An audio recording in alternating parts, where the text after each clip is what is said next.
From Milwaukee, this is today's TMJ4, live at 6. And now at 6, friends, family, and state leaders gathered to pay respects and remember a pioneer in African-American history. Vel Phillips passed away in hospice care last month, but her legacy lives on. Brandon Rook live in Shorewood, where a visitation is going on right now. And Brandon, I know you had a chance to talk with those who knew her best.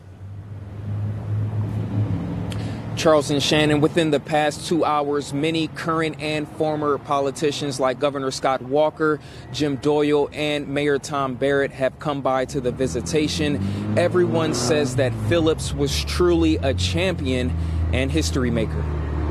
Today, many are paying their respects to the woman and legend Vel Phillips. She will definitely be missed. Her visitation is being held at the Feerick Funeral Home.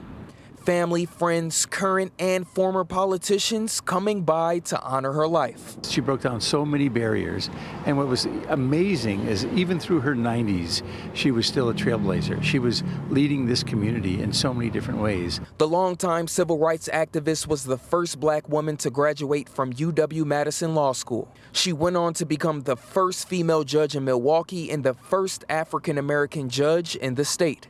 She was also the first woman and African-American elected to Milwaukee's Common Council. But out of all the accomplishments, many say they'll remember her for just being a sweet person. She was just a wonderful, warm friend. Like many people, I knew her for many, many years, and she was just a wonderful friend. All of North Division, we mourn right now, but we also thank Vel Phillips for the contribution she made to the black community and the state of Wisconsin and Milwaukee. She valued people.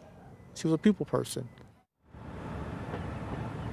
Phillips was 95 years old. Her funeral will be held tomorrow at St. Mark's AME Church on Atkinson from 11 a.m. to 1 in the afternoon. That is also open to the public.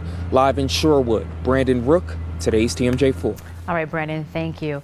Well, Vel leaves behind a memorable legacy after 94 years in this world. She blazed a trail for not only minorities, but women as well. Again, she was the first black woman to graduate from the University of Wisconsin's Law School. Vel was also the first woman and African-American elected to the Milwaukee Common Council. And in 1978, Phillips made history yet again, becoming the first woman and minority elected to Secretary of State. She held that office until 1983. Now, Governor Scott Walker has ordered flags be at half-staff tomorrow in honor of Vel Phillips. I know one person called her an iron fist in a velvet glove. Charles.